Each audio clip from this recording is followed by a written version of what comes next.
Assalamualaikum warahmatullahi wabarakatuh. Baiklah, semoga Ananda semua dalam keadaan sehat walafiat sehingga bisa menjalankan aktivitas dalam kehidupan sehari-hari. Baiklah, untuk pada saat sekarang ini kita masuk kepada pertemuan ketiga mengenai konservasi, depresi, dan persediaan. Nah, adapun yang akan kita bahas itu yaitu ada nanti 6 bagian, di mana sudah kita lihat pada RPS.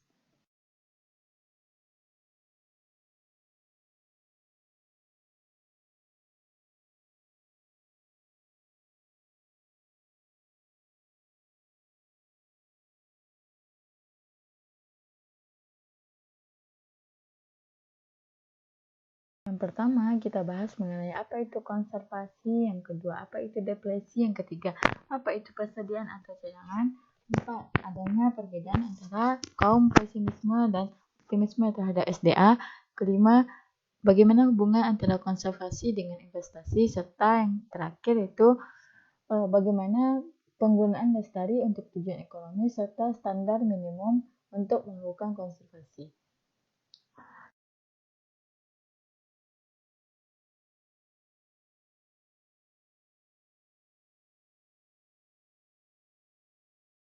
Yaitu tentang konservasi.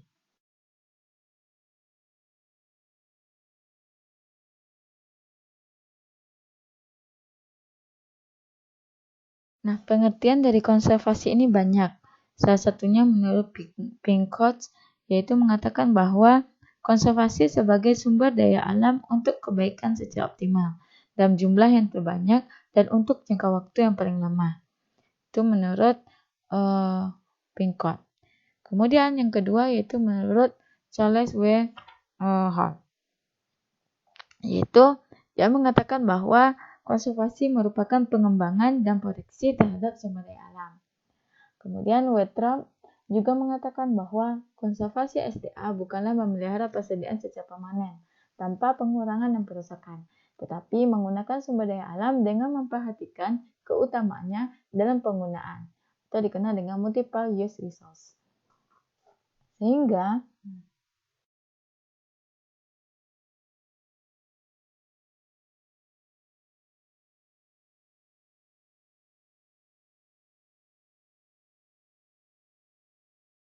bisa disimpulkan bahwa konservasi merupakan suatu tindakan untuk mencegah pengurasan sumber daya alam dengan cara pengambilan yang tidak berlebihan sehingga dalam jangka waktu panjang masih tetap tersedia. Ini menurut Suparmako tahun 2012. Artinya konservasi ini kita boleh menggunakan sumber daya alam, tapi kita harus mempertimbangkan kedepannya bagaimana. Dalam jangka waktu panjang masih ada ketersediaan dari sumber daya alam itu. Sehingga artinya kita nggak boleh, misalnya mau ngambil ikan, maka kita gunakan pukat harimau, itu nggak boleh. Mau mengambil emas misalnya, gunakan mesin yang besar-besar sehingga cepat habisnya cadangan emas. Nah, itu yang tidak boleh dilakukan. Perlu adanya perhitungan berapa pengambilan SDA agar persediaannya itu masih ada untuk beberapa ribu tahun ke depan. Nah, atau bisa dikatakan juga bahwa konservasi ini adalah menjaga kelestarian alam demi kelangsungan hidup manusia. Gitu.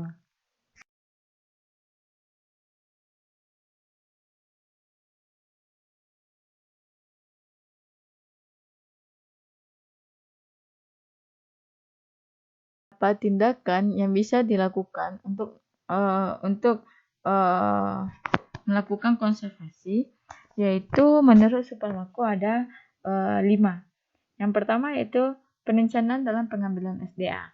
Artinya kita harus melakukan perencanaan terhadap pengambilan sumber daya alam, di mana bertujuan untuk apa? Yaitu untuk mencegah adanya pengambilan secara besar-besaran. Sehingga adanya pengambilan secara terbatas serta kita harus melakukan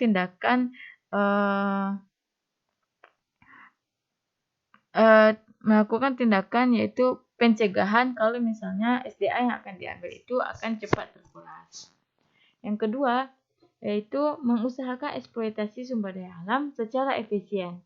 Contohnya ini yaitu dengan menggunakan limbah yang sedikit mungkin. Terus tindakan yang bisa dilakukan yaitu dengan mengembangkan sumber daya alternatif atau mencari sumber daya pengganti sehingga sumber daya alam yang terbatas jumlahnya itu bisa disubstitusikan dengan sumber daya lain. Contohnya yaitu penggunaan listrik. Jadi biasanya negara Indonesia ya itu menggunakan batu bara sebagai sumber listrik atau air. Nah, saat sekarang ini pemerintah sedang gencar-gencarnya melakukan pengalihan atau penambahan sumber daya lain yaitu yang bisa menggantikan secara sempurna yaitu kayak angin. Jadi di Makassar itu sudah dibuatkan kincir angin yang cukup banyak. Jadi sudah kayak di negara Belanda ya. Jadi kincir angin inilah yang berfungsi untuk menghidupkan listrik nantinya. Bahkan sudah mencapai 30.000 watt kalau ibu nggak salah. Kemudian yang keempat yaitu adanya penggunaan teknologi yang sesuai. Jadi kalau misalnya kita menggunakan unsur teknologi yang sesuai, sehingga kita bisa melakukan penghematan terhadap sumber daya alam serta tidak merusaki lingkungan. Kemudian yang terakhir yaitu bagaimana eksploitasi ini mengurangi, membatasi, bahkan mencegah terjadinya pencemaran lingkungan. Jadi boleh melakukan pengambilan sumber daya alam, tapi jangan sampai mempercepat kepunahan seperti pengambilan ikan, dipakai pukat atau dipakai bom, sehingga yang menyebabkan apa? Itu akan terjadinya kepunahan yang cepat dalam lingkungan. Sehingga belum lagi nanti bom itu bisa membuat ikan mati dan itu akan merusak lingkungan di sekitarnya. Nah, untuk tingkatkan konservasi ini itu bisa dilakukan baik itu untuk yang sumber daya alam yang diperbaharui maupun sumber daya alam yang tidak dapat diperbaharui. Renewable resources dan renewable resources. Yang untuk yang renewable resources kayak sumber daya alam yang diperbaharui berarti kita harus melakukan suatu hal yang hati-hati. Bagaimana caranya agar apa? Agar pemulihannya itu cepat, enggak lama. Kalau untuk yang tidak dapat diperbaharui berarti kita harus mencari alternatif lain dan menggunakan sumber daya alam tersebut itu sedikit demi sedikit. Tuh.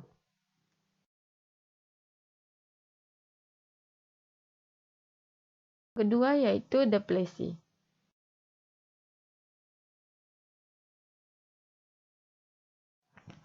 Nah, deplesi itu adalah suatu pengambilan sumber daya alam secara besar-besaran yang biasanya ini adalah demi kebutuhan akan bahan mentah. Misalnya itu. Jadi, untuk mengejar pembangunan yang tinggi, maka dilakukanlah pengurasan isi alam. Sehingga ternyata tanpa disadari, pengurasan isi alam itu akan berdampak kepada pengurangan sumber daya, berdampak kepada sedikitnya sumber daya alam di masa yang akan datang. Ini menurut Suparmoko tahun 2012. Artinya, deplesi ini adalah adanya perubahan distribusi antara waktu dan tingkat penggunaan ke masa yang sekarang. Sedangkan kalau konservasi kan untuk masa yang akan datang. Tapi kalau deplesi enggak. Jadi digunakanlah untuk masa yang sekarang.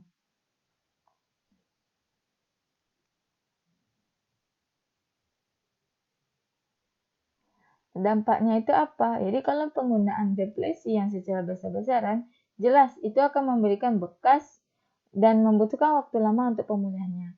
Bisa saudara lihat di gambar ini kan, ini adalah salah satu dampak dari deplesi, di mana ada bekas yang sangat jelas saudara lihat. Oke, saudara juga bisa nonton film yang terkenal ya pada tahun 2018, tahun 2000 pas pemilihannya, yaitu Section Killer. Jadi di sana terlihat bagaimana eksploitasi terjadi di negara kita.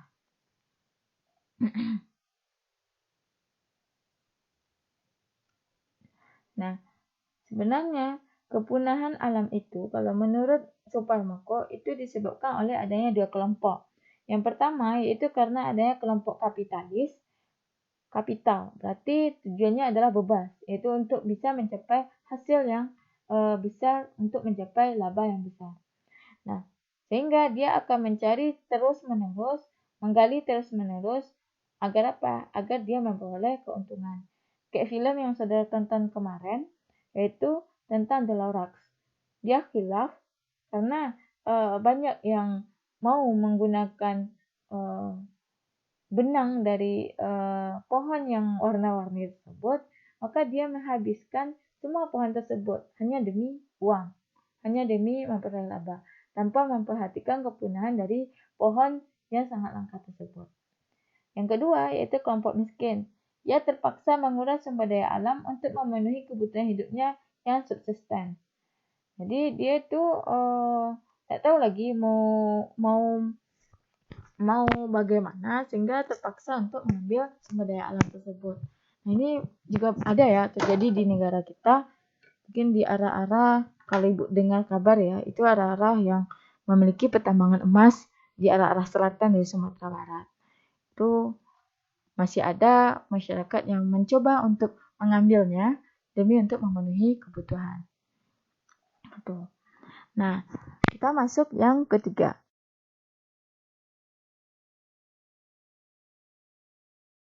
yaitu tentang persediaan atau cadangan. Ini jelas.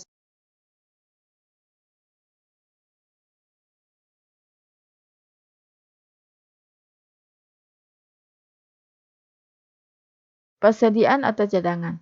Nah, ini adalah suatu hal yang sangat diinginkan oleh negara Indonesia. Semakin besar persediaan atau reserve atau cadangan yang dikenal dengan stok, itu akan semakin membahagiakan bagi negara. Kenapa? Karena berarti dia akan menganggap bahwa walaupun kebutuhan masih besar, tetapi kita masih memiliki persediaan besar. Tapi untuk persediaan sumber daya alam ini harus terbukti dan bernilai ekonomis. Kalau misalnya tidak terbukti dan tidak memiliki nilai ekonomis, maka itu tidak bisa dikatakan dengan cadangan atau reserve. Nah, bagaimana bisa cadangan itu dikatakan dengan meningkat? Itu ada 3 hal yang perlu diperhatikan. Yang pertama, kita menemukan satu hal yang baru, penemuan baru mengenai sumber daya alam. Jadi, kalau misalnya tadi kita menemukan di Sumatera Barat itu baru menggunakan batu bara dalam pembangkit listrik. Ternyata ditemukan yaitu sumber daya lain yaitu seperti angin kayak gitu atau tenaga surya yang bisa diperbaharui. Atau sekarang juga ada di Solo Selatan itu gas, yaitu penemuan baru dalam sumber daya alam. Kemudian yang kedua yaitu peningkatan cadangan itu terbukti dia, extensionnya. Terbukti artinya bisa bernilai ekonomis. Kemudian yaitu yang terakhir adanya revisi. Yaitu revisi cadangan ini merupakan akibat dari perkembangan informasi mengenai kondisi pasar dan teknologi baru. Jadi dibilanglah bahwa ternyata tidak hanya di Sijunjung terdapat emas misalnya. Ternyata di bagian Sulawesi Selatan juga terdapat emas, misalnya seperti itu. Ada pengumuman baru bahwa muncul persediaan mengenai emas di daerah lain, kayak gitu.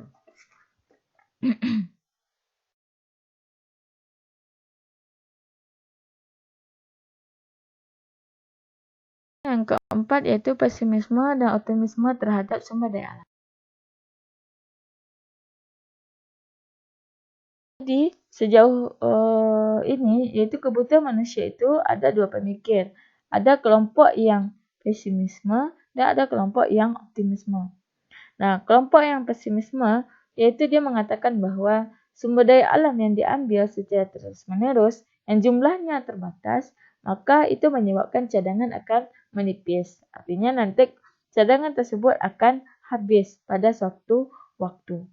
Nah, ini dikemukakan oleh Adam Smith dan David Ricardo sebagai Adam Smith itu bapak ekonomi kita. Jadi pas awal-awal tuh orang-orang zaman liberal yaitu Adam Smith, itu mengatakan itu akan habis nanti pada suatu waktu.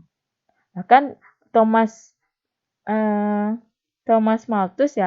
Robert Malthus itu juga mengatakan bahwa pertumbuhan ekonomi itu selalu diukur dengan pertumbuhan penduduk selalu diukur dengan derajat ukur, sedangkan pertumbuhan pemuas kebutuhan manusia yaitu pangan diukur dengan derajat hitung, sehingga akan semakin terlihat bahwa akan semakin cepatnya sumber daya alam itu akan habis.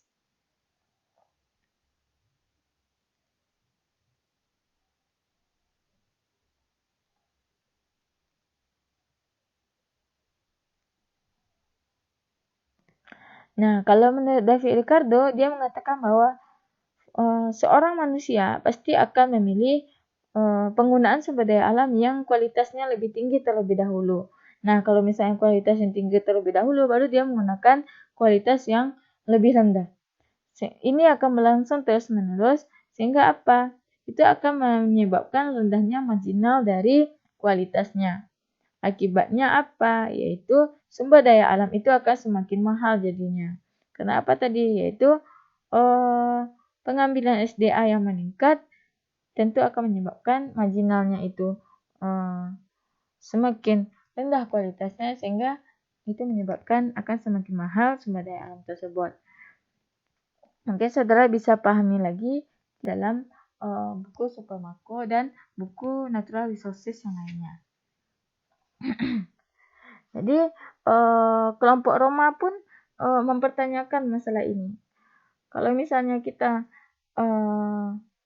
menggunakan semuanya secara besar-besaran, tentu ini akan menyebabkan akan terjadinya kepunahan sumber daya alam yang tidak dapat dipulihkan kembali dan tak dapat dielakkan lagi.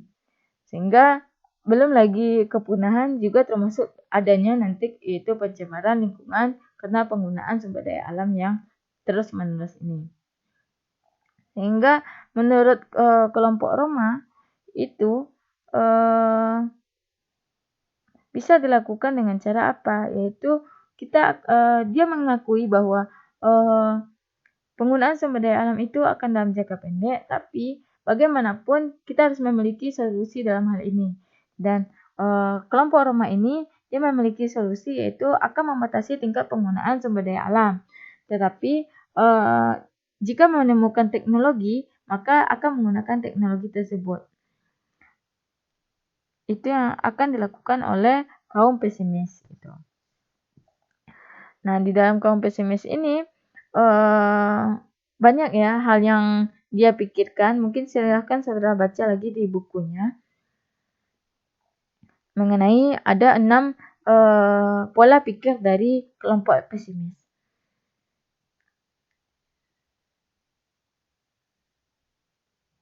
Jadi bisa disimpulkan bahwa walaupun dia mengakui bahwa kebutuhan manusia yang sangat tak terbatas, tapi alat pemuas kebutuhan yang terbatas dan akan habis kalau kita gunakan terus-menerus, tapi dia berusaha untuk mencari alternatif agar perekonomian tetap berkembang dan sumber daya alam tidak habis.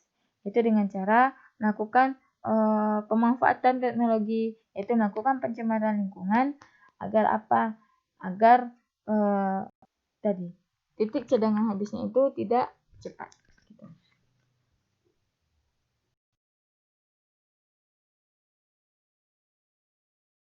Itu kelompok optimis. Nah, kelompok optimis ini berpendapat bahwa sumber daya alam itu tersedia melimpah, tidak akan pernah habis, apalagi termasuk sumber daya alam yang dapat diperbaharui. Tidak pernah habis bukan berarti bahwa ketika penggunaan sumber daya alam maka tidak terjadi pengurangan. Bukan itu maksudnya.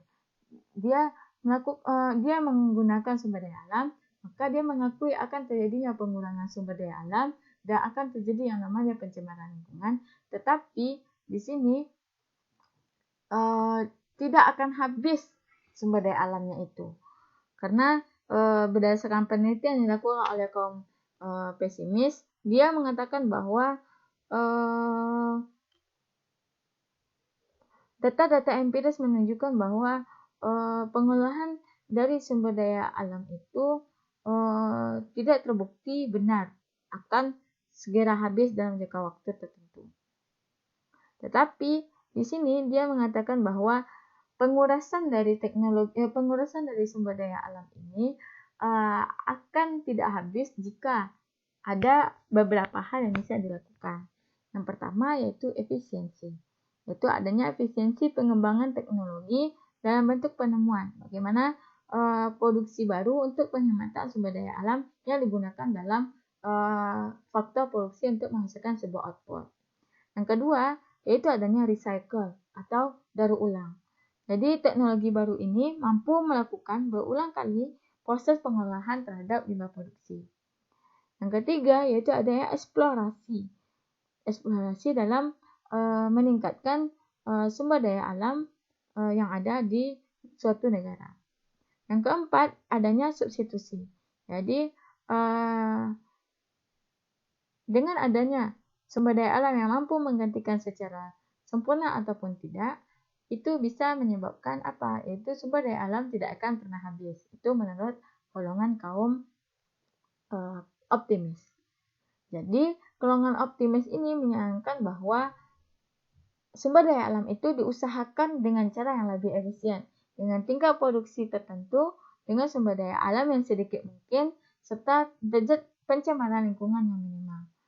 Dia juga tidak menolak yaitu pengambilan sumber daya alam yang berlebihan dan sembrono itu akan merusak lingkungan. Dia nggak menolak itu, tapi dia percaya bahwa sumber daya alam itu sebenarnya tidak akan pernah habis. Dengan syarat apa? Yang tadi ada tindakan-tindakan yang akan dilakukan. Gitu. Mungkin itu yang perbedaan dari kelas optimis dengan pesimis.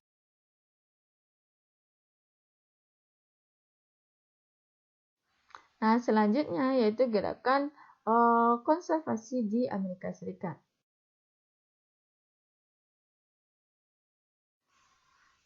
Jadi, menurut Pincott, itu ahli kehutanan di Amerika Serikat. Dia mengatakan bahwa perlu adanya gerakan konservasi di Amerika Serikat. Sehingga dia dikenal dengan pendiri dari konservasi di Amerika Serikat.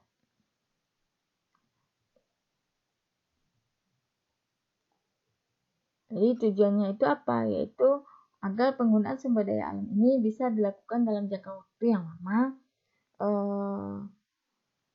dan juga bisa adanya peningkatan dalam pembangunan pertumbuhan ekonomi. Gitu. Nah, yang dilakukannya yaitu seperti mengembangkan produk hasil hutan serta tidak menggunakan pembakaran misalnya, tapi menggunakan tebang pilih. Nah, kayak gitu. Nah, di sini selain daripada Pincott sebagai penemu konservasi hutan, juga ada Anthony Scott, itu sebagai penerbit buku Natural Resources mengenai konservasi dalam perekonomian. Itu mengatakan bahwa konservasi ini kebijakan pemerintah untuk meningkatkan cadangan alam untuk generasi yang akan datang. Selain itu, Harvindal juga mengatakan bahwa konservasi ini bisa menghemat suatu sumber daya alam untuk penggunaan yang di masa akan datang.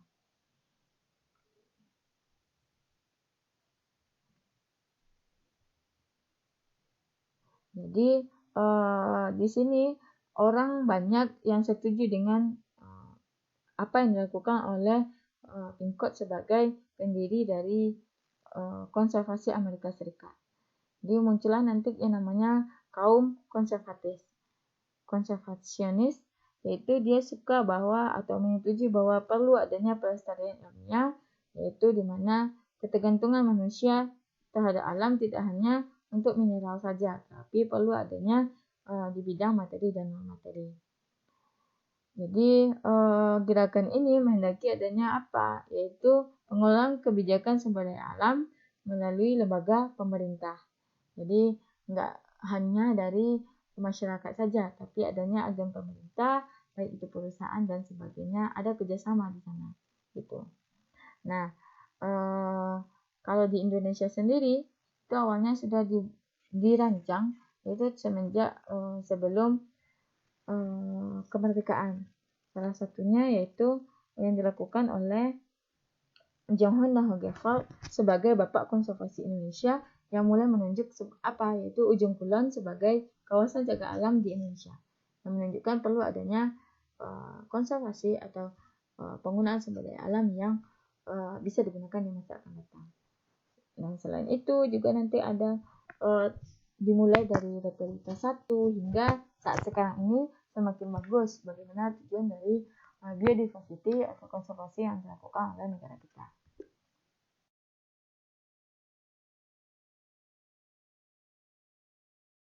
Ini silakan saudara baca sendiri ya dan pahami sendiri, nanti kita bahas di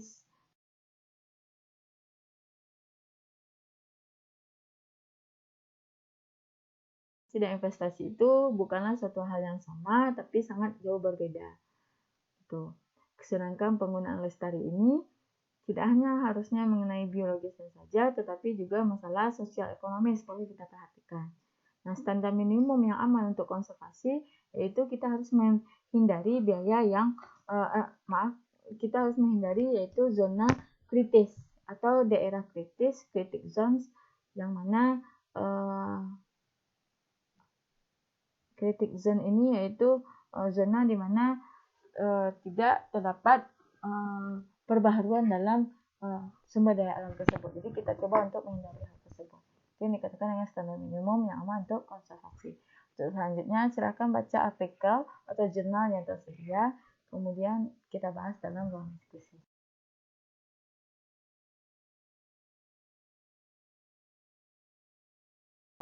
Ibu ucapkan alhamdulillahirabbil alamin. Assalamualaikum warahmatullahi wabarakatuh.